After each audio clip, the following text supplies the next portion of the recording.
मैनपुरी को जीतने के लिए भाजपा ने चली हर चाल, लेकिन अखिलेश के इस दाव से जीतेंगी डिंपल।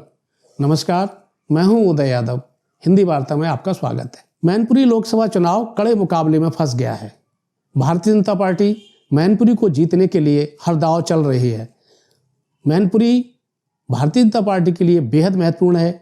समाजवादी पार्टी के इस गढ़ को जीतकर योगी जी ये दिखाना चाहते हैं कि उत्तर प्रदेश में अब समाजवादी पार्टी का मतदाता पार्टी को छोड़ रहा है और भारतीय जनता पार्टी से जुड़ रहा है। लेकिन समाजवादी पार्टी इस गढ़ को बचाए रखने के लिए वो काम कर रही है जो भाजपा के संज्ञान में नहीं है या भाजपा की हर चाल को विफल कर देगी। अखिलेश यादव ने अपनी पत्नी डिंपल को यूं ही नहीं इस सीट से उतारा। वे इस गढ़ को भी बचाएंगे और समाजवादी पार्टी के कार्यकर्ताओं का मॉरल इतना हाई करेंगे कि अगले लोकसभा चुनाव में पार्टी एक अच्छा प्रदर्शन कर सके। आपको बताते हैं कि भारतीय जनता पार्टी ने इस सीट को जीतने के लिए अपने तमाम बड़े नेताओं को उतारा है। कई मंत्री अलग अलग विधानसभा क्षेत्रों में डेरा डाले हैं और हर जाति के मतदाता को लुभाने के लिए, अपने सरकार के प्रदर्शन को बताने के लिए घर घर पहुंच रहे हैं। लेकिन अखिलेश यादव कुछ और ही सोचकर बैठे थे। उन्होंने इस बार ऐसी रणनीति अपनाई है, ऐसा दांव चला है जिसकी कार्ड भारतीय जनता पार्टी के पास नहीं है। हम आपको बताएंगे कि अखिलेश का वो कौन सा दांव है जो समाजवादी पार्टी प्रत्याशी डिंपल यादव की जीत को सुनिश्चित करेगा। हम आपको ये भी बताएंगे कि इस चुनाव में डिंपल यादव कितने वोटों से जीतेंगी। आप आखिर तक हमारे साथ रहिए। सबसे पहले आपको बताते हैं कि इस सीट पर जातीय समीकरण क्या है। सभी जानते हैं कि मैनपुरी यादवों का गढ़ है, समाजवादी पार्टी का गढ़ है, नेताजी मुलायम सिंह का गढ़ रहा है। यहाँ 4 लाख से ज़्यादा यादव मतदाता हैं। उसके बाद दूसरे नंबर पर साक्य बिरादरी आती है जो लगभग 3 लाख है। 2 लाख के करीब ठाकुर हैं, 1,20,000 ब्राह्मण हैं और 1 लाख लोधी और मुस्लिम मतदाता है। दलित मतदाताओं की संख्या लगभग 2 लाख है। यादव और मुस्लिम आमतौर पर समाजवादी पार्टी का वोटर माना जाता है, लेकिन भारतीय जनता पार्टी ने पिछले कुछ महीनों से यादवों को अपने साथ जोड़ने की गंभीर कोशिशें की हैं और इसमें कुछ वो सफल भी हुए हैं। साक्य भारतीय जनता पार्टी का ही वोटर माना जाता है। हालांकि जब मुलायम सिंह थे तो साक्यों का एक बड़ा हिस्सा हमेशा समाजवादी पार्टी के साथ रहा, लेकिन इस बार भारतीय जनता पार्टी ने बेहद होशियारी से मुलायम सिंह के ही शिष्य रघुराज सिंह साक्य को यहाँ से प्रत्याशी बनाया है। रघुराज सिंह साक्य सांसद रह चुके हैं, विधायक रह चुके हैं और जसवंत नगर क्षेत्र से हैं जो समाजवादी पार्टी का बड़ा गढ़ है, यादवों का बड़ा गढ़ है। शिवपाल सिंह पिछले विधानसभा चुनाव में सबसे ज्यादा वोटों से वहां से जीते थे। रघुराज सिंह साक्य समाजवादी पार्टी की कमजोरियों को भी जानते हैं। दूसरी ओर ब्राह्मण और ठाकुर मतदाता भारतीय जनता पार्टी के साथ माना जाता है। लोधी पूरी तरह से भाजपा के हिस्से में है, यानी भाजपा के साथ है। अब अखिलेश यादव ने क्या किया, कौन सी रणनीति लेकर आए हैं जिसका हम जिक्र कर रहे हैं। अखिलेश यादव ऐसी चाल चल रहे हैं जिसकी काट शायद भाजपा के पास नहीं है। उन्होंने वो दांव चला है जिसके जरिए मुलायम सिंह भी आखिरी क्षण में चुनाव पलट देते थे और विरोधी भौचक रह जाते थे। वो दांव है रूठों को मनाने का और दूसरों को समझाकर बुझाकर सहमत करके अपने साथ लाने का, यानी घर घर दस्तक। अखिलेश यादव जब मैनपुरी पहुंचे और नामांकन के बाद उन्होंने पहला काम किया कि वे डिंपल के साथ अपने चाचा शिवपाल सिंह के घर गए। पिछले कुछ सालों से सभी जानते हैं कि शिवपाल सिंह और अखिलेश यादव में मतभेद थे, लेकिन जब वे उनके घर गए, उनको समझाया, कुछ उनकी शिकायतें दूर की और उसके बाद उनका आशीर्वाद मिला।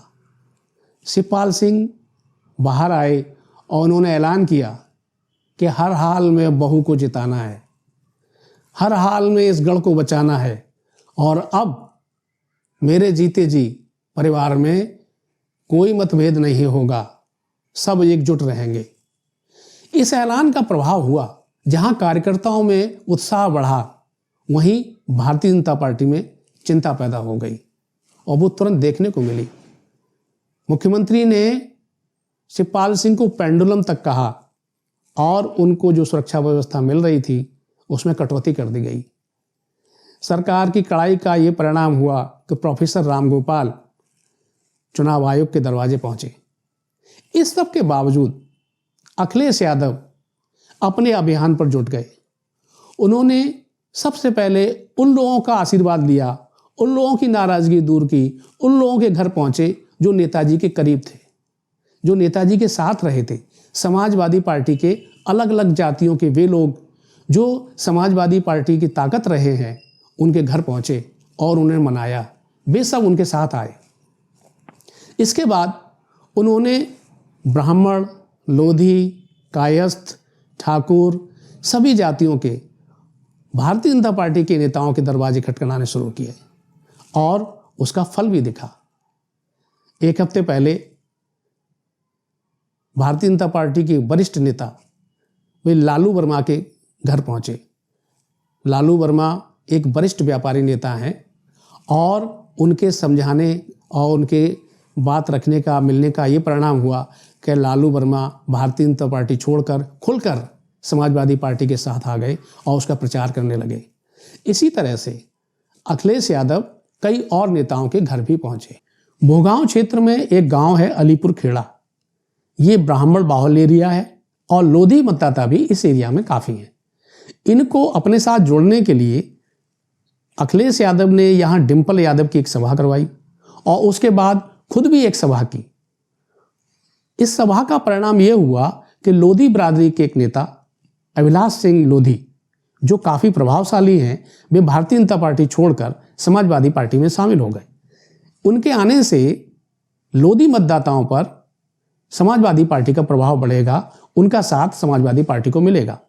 इसी तरह से बेवर के पाल बिरादरी के एक नेता हैं सत्येंद्र पाल। सत्येंद्र पाल समाजवादी पार्टी के साथ आ गए हैं।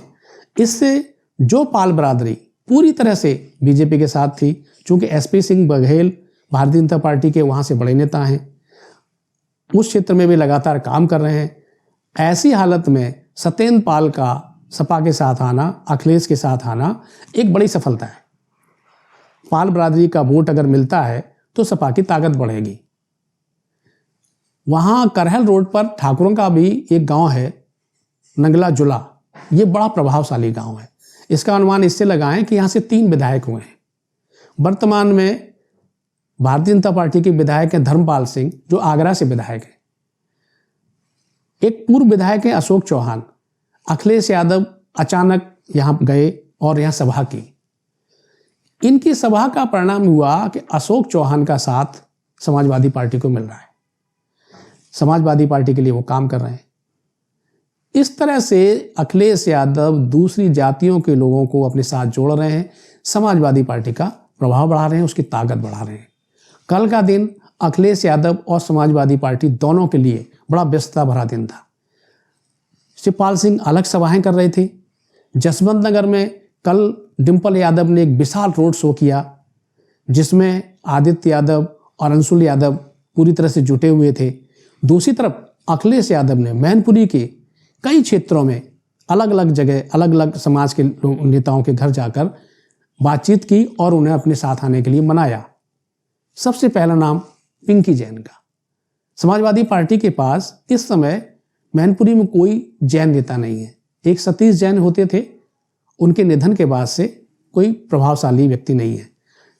कल जब अखिलेश जी पिंकी जैन के घर गए और उन्हें अपने साथ आने के लिए मनाया, उनको अपनी पार्टी की उपलब्धियां, अपनी सरकार की उपलब्धियां बताई, तो पिंकी जैन उनके साथ सपा के साथ काम करने के लिए तैयार हो गई। उनके साथ आने से जो जैन वोट पूरी तरह से बीजेपी के साथ रहता है, वो काफ़ी हद तक रुकेगा। इसी तरह से अखिलेश यादव सुभाष चंद्र वर्मा के घर गए। वे भारतीय जनता पार्टी के बड़े व्यापारी नेता हैं। सुभाष चंद्र वर्मा भी अखिलेश के जाने से, उनके मिलने से सपा का साथ देने को तैयार हो गए। ये वो नेता हैं जो मैनपुरी क्षेत्र में अपना प्रभाव रखते हैं। इसी तरह से एक और समाज सेवी हैं चंद्रमोहन सक्सेना। डॉक्टर सक्सेना जहां समाज सेवा करके अपना एक अलग मैनपुरी में स्थान रखते हैं, वहीं भारतीय जनता पार्टी के वरिष्ठ नेता भी हैं। सभी बरादरी उनका सम्मान करते हैं, उनका प्रभाव है। कल अखिलेश यादव ने उनको भी मनाया, उनको भी समझाया और उन्होंने नेताजी को ध्यान में रखते हुए, नेताजी से अपने रिश्तों को ध्यान में रखते हुए सपा का साथ देने पर सहमति जताई। ये जो कोशिशें हैं, ये जो प्रभाव है, ये वो तरीका है जिससे नेताजी विरोधियों को मात देते थे, अंतिम चरण में जाकर के, अंतिम क्षण में जाकर के पांसा पलट देते थे और उनके विरोधी भौचक रह जाते थे। अखिलेश यादव ने कल वही काम किया। पिछले कई दिन से कर रहे थे, लेकिन कल उन्होंने उन लोगों को अपने साथ लाने में सफलता पाई जो भारतीय जनता पार्टी को कमजोर करेगी और सपा की ताकत बढ़ाएगी। आपको बताएं, एक और व्यापारी नेता लालू वर्मा एक हफ्ते पहले ही भाजपा छोड़कर समाजवादी पार्टी के लिए प्रचार कर रहे हैं। ये अखिलेश की कोशिशों का ही नतीजा है। अखिलेश का ये दांव ऐसा दांव है जिसकी काट फिलहाल भारतीय जनता पार्टी नहीं दिखा सकी और मेरा मानना है कि इस दांव से डिंपल यादव की जीत सुनिश्चित होगी। वे अपना ये गढ़ बचाने में कामयाब होंगे और भारतीय जनता पार्टी को एक बार फिर ये बताएंगे कि हर गढ़ जीता नहीं जा सकता। अब आपको बताते हैं कि डिंपल यादव की जीत कितने वोटों से होगी। चूंकि मैनपुरी का चुनाव बेहद टफ चुनाव हो गया है, भारतीय जनता पार्टी और समाजवादी पार्टी दोनों ही जीतने के लिए पूरी ताकत लगा रहे हैं। दोनों ने अपने नेताओं की, कार्यकर्ताओं की फौज यहां लगा रखी है और दोनों चाहते हैं कि इस गढ़ को फतेह करें। लेकिन डिंपल का पल्ला भारी है और जो यहां स्थिति है उसको देखते हुए हमने आपसे कहा था कि डिंपल यादव कितने वोट से जीतेंगी, ये हम आपको बताएंगे। मेरा मानना है कि इस तनावपूर्ण स्थिति में मतदान ज्यादा नहीं होगा। अगर मतदान 40% होता है तो डिंपल यादव 50,000 वोटों से जीत सकती है। लेकिन अगर मतदान बढ़कर 60% हो जाता है तो ये जीत 1 लाख के आसपास होगी। उनकी बढ़त निश्चित रूप से 1 लाख के आसपास होगी। देखना यह है कि परिणाम क्या रहता है। ये मेरा विश्लेषण था। परिणाम तो 8 दिसंबर को पता चलेगा, लेकिन मेरे इस आकलन पर आपका क्या सोचना है कमेंट बॉक्स में जरूर लिखें और मेरे अगले वीडियो का इंतजार करें। तब तक मेरे इस वीडियो को ज़्यादा से ज़्यादा लाइक करें, शेयर करें और जिन्होंने अभी तक चैनल सब्सक्राइब नहीं किया है कृपया वे सब्सक्राइब जरूर कर लें। तब तक के लिए नमस्कार।